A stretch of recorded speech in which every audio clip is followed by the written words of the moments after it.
Assalamualaikum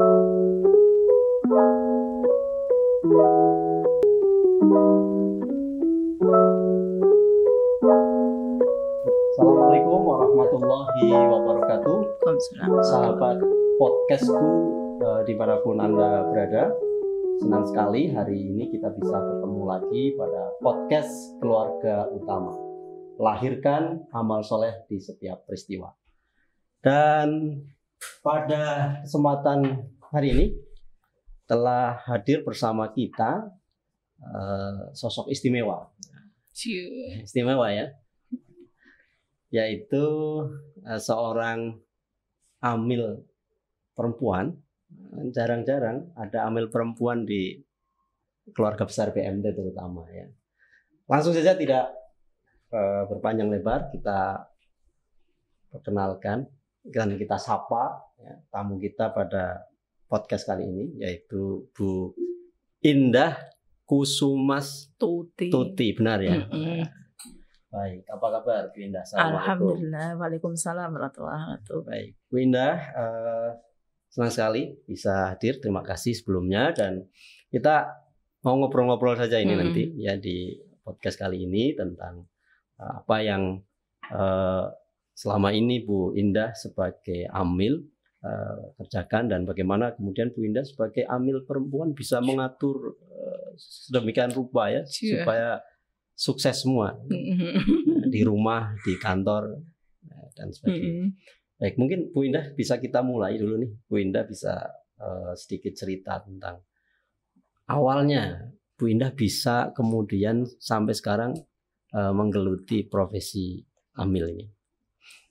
Kalau perkara awal mula itu di BMT 2005 awal saya masuk BMT ya. 2005. Terus baru masuk ke malnya itu 2011. Oh, berarti 2005 itu masuknya tidak langsung ke mal ya? Karena dari awal teller, terus CS, jadi admin, pokoknya liku-liku di gitu tampil ya? dulu. Baru kalau memang prosesnya di malnya sendiri itu baru 2008 itu baru proses mal berdiri, udah taman berdiri. Ada pergantian pengelola, terus tahun 2011 saya ditunjuk langsung setelah cuti anak kedua itu. Masih double jabatan sebagai HRD dan di mal. Oh, luar biasa. Itu pembagiannya luar biasa, mikir karyawan dan mikir mal itu bertolak belakang sekali ya. Oh gitu ya, mikir SDM dengan Baitul Mal itu beda banget. Sampai gitu ya? Tidak salah lagi. Kalau pada pilihan saya mending di mal.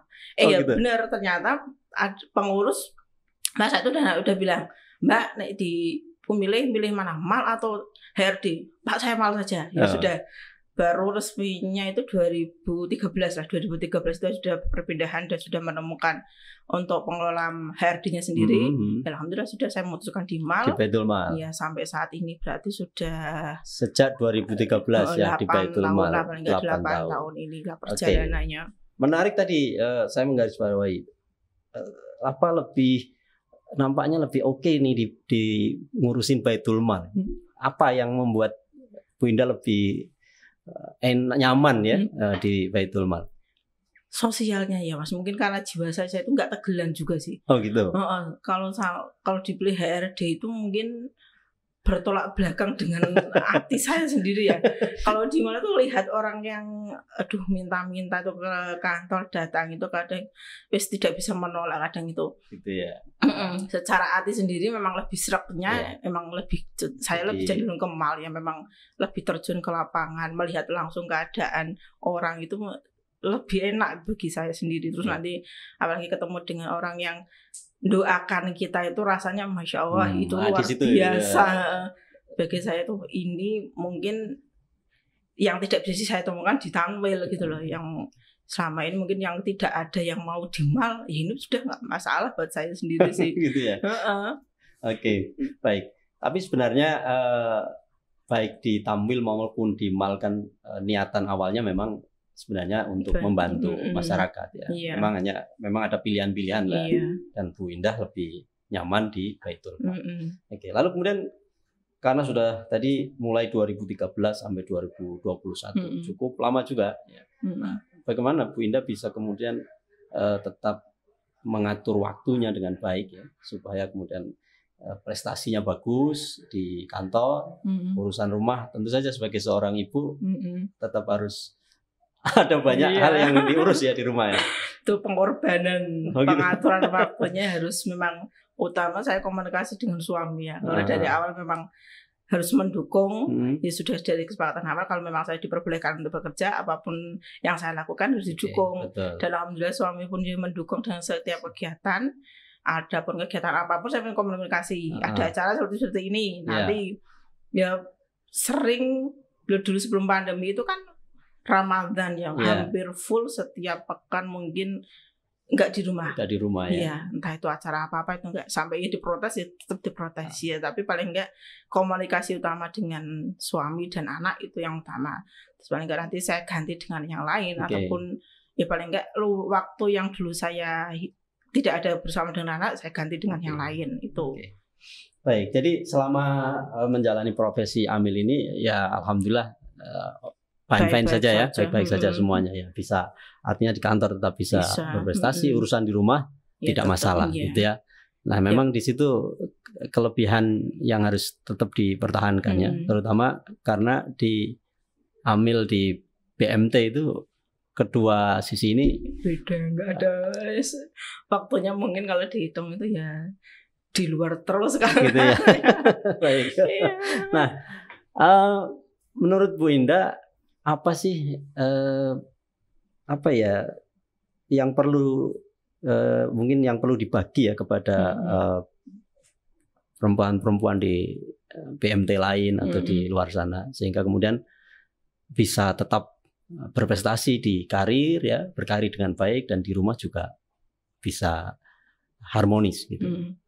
Yang pertama memang harus komunikasi utama ya, bagi waktu komunikasi dengan keluarga, pengaturan waktu utama nantinya. Kalau memang ada jadwalnya untuk keluarga ya bisa mungkin ini untuk keluarga. Nanti terus untuk waktu untuk di kantor misalnya ada acara apapun ya paling nggak diterjadwal ya, tidak mengganggu urusan keluarganya. Siap. Ya memang ya pengalaman saya sendiri sebagai Amil perempuan memang lebih banyak mungkin waktunya ya tersita. Secara fisik juga sudah pikir kita lelah untuk pikiran di kantor, badan kita juga sudah lelah. Kayak pinter-pinter kita aja untuk ngatur waktunya juga, dan terutama kalau untuk di kantor ya mungkin ini kan ya utama juga untuk tim juga ya, nanti yang membantu timnya kok memang itu memang solid didukung dari manajemennya, insya Allah apapun bisa dijalani kok. Jadi kuncinya adalah di komunikasi ya, baik di rumah maupun di kantor. Nah, Bu Indah ini kan di BMT Huda-Tama ya, Baitul Mal Huda-Tama. Mungkin bisa disampaikan nih Huda-Tama, diperkenalkan lah sedikit kepada para pemirsa podcastku ini. Sejak profil tentang BMT Huda-Tama.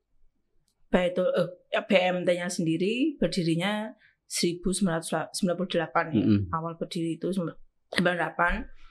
Terus baru malnya sendiri 2008. Oh gitu. 2008. Dan kita pertama kali untuk kantor itu di Tumpang Raya 50, itu pun masih miliknya pengurus di Semarang ya. Masih di Semarang. Terus ya berjalannya waktu bisa kontrak, walaupun tetap masih rumah pengurus ya bisa sewa bangun sendiri kantor. Baru 2018 itu kita mempunyai gedung sendiri. Alhamdulillah, walaupun ya masih di lingkungan Tumpang, beda alamat yang sekarang di Tumpang Raya 93. Baitul Malnya sendiri baru fokus setelah tahun 2008 ya. 2008. Nah, sampai sekarang apa Bu Indah program dari Baitul Mal Huda-Tama yang mungkin bisa dibagikan kepada para pemirsa? Program unggulan kita di beasiswa, lebih banyaknya memang donatur itu di beasiswa. Beasiswa ya. Ya mungkin itu program umum ya, tapi memang lebih banyaknya karena memang mungkin di lingkungan Semarang sendiri kan banyaknya gimana ya, kehidupannya itu bisa dibilang lebih banyak konsumtifnya ya. Jadi orang menerima itu lebih banyak. Dia lebih senang menerima. Gitu. Nah, beasiswa itu untuk semua jenjang pendidikan atau? Kita masih TK, SD, SMP. TK, SD, Beasiswa SMP. sama ini kita 2 tahun ini mahasiswa, walaupun hanya masih 2 berjalan. Kalau mahasiswa itu sudah lama, dulu 3 mahasiswa yang kita biayai selama 1 tahun, kontraknya 1 tahun, itu sudah lama. Terus ini angkatan ketiga ini kita baru mulai lagi. Mengapa? Kenapa tadi beasiswa yang dipilih menjadi program unggulan? Dilihat memang di wilayah Semarang ya, banyak yang mungkin itu nggak kelihatan, mungkin kelihatannya di kota ya, tapi sebenarnya itu juga masyarakatnya menengah ke bawah banyak. Gitu. Oh gitu, baik. Terus ya walaupun itu sekolah negeri, tapi dia untuk kehidupan biaya sehari-harinya kan juga butuh biaya lebih ya. Memang kita pilihnya adalah anak yatim piatu utama, yaitu memang beasiswa anak yatim piatu karena memang itu lebih menarik di lingkungan kita. Ada nggak semacam program lainnya ya, artinya masih di beasiswa, tapi mungkin beasiswanya itu bentuknya apakah hanya memberikan uang pendidikan atau ada program supporting lainnya, misalnya setelah diberikan beasiswa juga ada pendampingan kepada yang bersangkutan, keluarganya ada ya? Ada. Apa itu? Kita pendampingannya memang lebih karena kita anak-anak ya. Checklist ibadah harian utama. Kita memang lebih ke ibadah harian anak-anak itu. Dari sholatnya dia, kita didik itu terus hafalan surat. Paling enggak dari itu, terus nanti kita juga cek ke orang tuanya sendiri. Kita juga bantu ke orang tuanya untuk memang benar-benar orang tua itu juga memantau kondisi anaknya sendiri. Jadi bukan hanya dari kita ya, dari kita. Terus nanti kita juga benar nggak seperti ini Bu, nanti kita cross check. Berarti ini ya kelebihan program beasiswa di Baitul Mal Huda-Tama ya, selain diberikan program beasiswa, bantuan biaya pendidikan, juga anak-anaknya ini disupport dengan program pendampingan, perbaikan ibadah, ngaji dan sebagainya. Juga ada komunikasi dengan orang tuanya. Itu pun kita juga bantu kalau misalnya orang tuanya kok memang itu kategorinya dia tidak mampu, kok dia pengen usaha, ya kita bantu untuk permodalannya. Oh gitu, ada bantuan modal juga untuk orang tuanya. Oh luar biasa ya. Itu kan kita, paling enggak kan memang di Semarang itu memang relatif kalau anak yatim piatu tidak mau di panti. Oh gitu. Enggak mau. Panti di Semarang tuh kebanyakan malah dari luar Semarang. Luar Semarang. Kalau dari Semarang sendiri nggak mau. Anak entah itu orang tuanya sama anaknya nggak mau ke panti karena memang mungkin image panti itu beda ya dengan pondok. Jadi memang beberapa kali kita ngajak anak-anak yang memang anak yatim piatu ke panti nggak mau. Gitu jadi ya kita ya sudah kita ngalahi.